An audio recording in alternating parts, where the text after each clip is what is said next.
মাগুরায় আসিয়ার পরিবারের সাথে দেখা করতে গিয়েছেন জামায়াতের আমির ডাক্তার শফিকুর রহমান। সেখানে রয়েছেন সহকর্মী তাজনুর ইসলাম। যাব তার কাছে। তাজনুর, জামায়াত আমির কখন পৌঁছালেন, কি কর্মসূচি রয়েছে তার মাগুরায়, জানাবেন বিস্তারিত।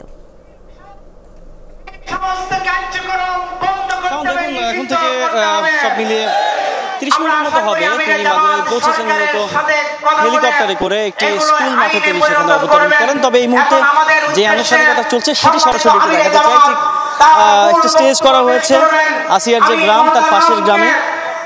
এই গ্রামের যে স্কুল সোনাইকুণ্ডু সরকারি প্রাথমিক বিদ্যালয়, যেটি মাগুরা শ্রীপুর থানাতে অবস্থিত, সেখানে একটি সংক্ষিপ্ত শোক সভার মতো আয়োজন করা হয়েছে। মূলত এটি বলা হচ্ছে যে শিশু আসিয়ার উপর মর্মান্তিক মৃত্যুর কারণে তার রুহের মাগফিরাত কামনা করে এই জামাতে ইসলাম স্থানীয় নেতাকর্মী যারা রয়েছেন তারাই এই আয়োজন করেছেন। এবং এই মুহূর্তে আপনারা দেখতে পাচ্ছেন যে জামাতের আমির তিনি এই সংক্ষিপ্ত সভায় তিনি কথা বলছেন। এই মুহূর্তে বক্তব্য তার শুরু হয়েছে।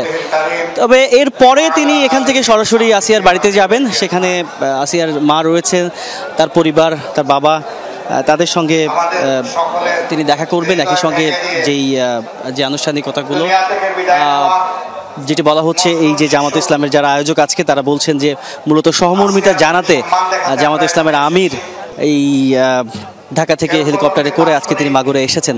তবে কবরস্থানে কবর জিয়ারত করে তিনি গণমাধ্যমের সঙ্গে কথা বলেছেন।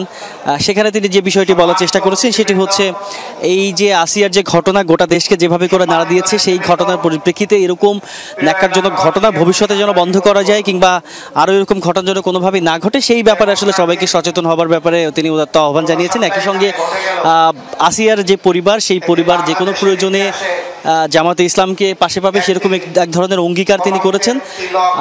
মূলত এই যে মাগুরা শ্রীপুরে তার যে আগমন, সেটিকে কেন্দ্র করে মূলত এই শ্রীপুর উপজেলাতে আমরা সকাল থেকে দেখেছি ব্যাপক রকমের প্রস্তুতি।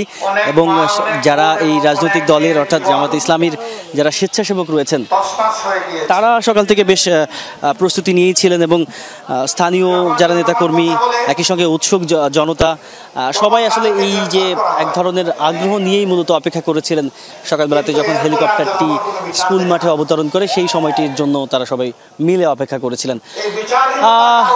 সব মিলিয়ে কর্মসূচির মোটামুটি যেই চলমান এখন যেই সময়টি, অর্থাৎ এইটি মূলত দ্বিতীয় পর্ব। এবং সবশেষ যে পর্বটি রয়েছে সেটি হচ্ছে আসিয়ার মায়ের সঙ্গে তিনি দেখা করবেন এবং সেটি হয়তো আর কিছুক্ষণের মধ্যেই সেখানে তিনি রওনা করবেন। তাজনুর, ধন্যবাদ আপনাকে।